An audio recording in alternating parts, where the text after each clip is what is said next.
good company of Lucy Maura, our sign language interpreter. Welcome to the news. The government plans to spend 3.03 trillion shillings in the fiscal year 2021-2022 under the theme Building Back Better. According to National Treasury Cabinet Secretary Ukur Yatani, the target is premised on a projected gross domestic growth of 6%, driven by an economic recovery strategy and effective COVID-19 containment measures.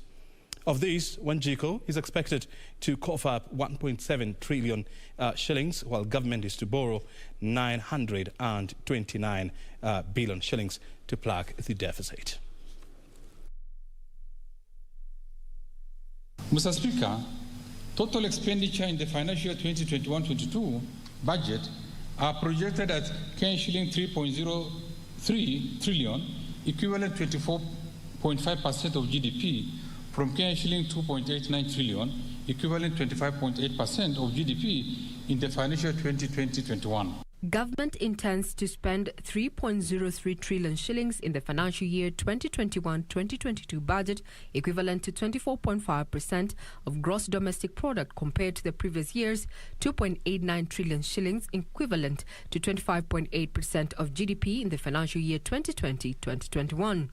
Total revenue is projected at 2.04 trillion shillings, equivalent to 16.4% of GDP, a nominal increase from 1.89 trillion shillings in the financial year 2020-2021. The taxman is charged with collecting 1.78 trillion shillings, equivalent to 14.3% of GDP. Recurrent expenditures will amount to 2 trillion, or 16.2% of GDP.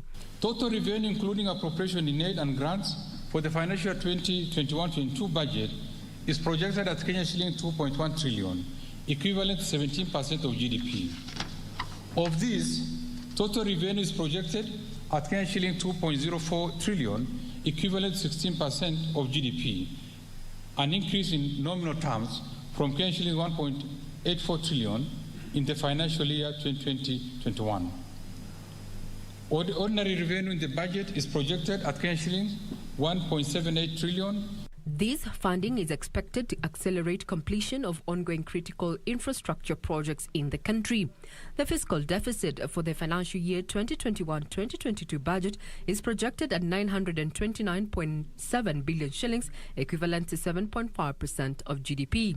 The fiscal deficit in 2021-22 budget will be financed through net external financing of shilling 271.2 billion, equivalent to 2.2% of GDP, and net domestic financing of shilling 658.5 billion, equivalent to 5.3% of GDP. To further support the Kenya Revenue Authority meet its target, National Treasury Cabinet Secretary Ukur Yatani proposed several amendments to the income tax, among them expanding the scope of the digital tax service to include income derived from the internet and electronic devices.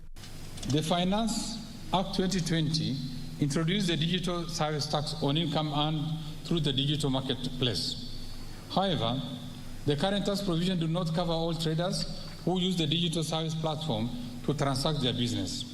In this regard, I propose to expand the scope of the digital service tax to include income derived from internet and electronic networks. With 2022 around the corner, the implementation of the Big Four agenda was prioritized as Treasury allocated 142.1 billion shillings for the Big Four agenda. I have proposed an allocation of shilling 13.9 billion for the affordable housing program.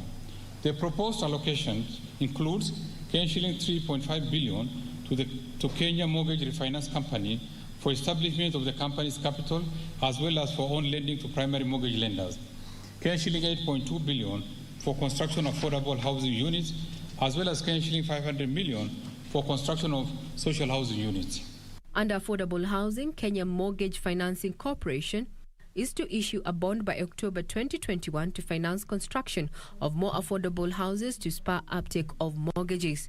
To further promote access to affordable credit by micro, small and medium enterprises, the government has committed to progressively raise the capital to 10 billion shillings and an additional 2 billion shillings to the scheme.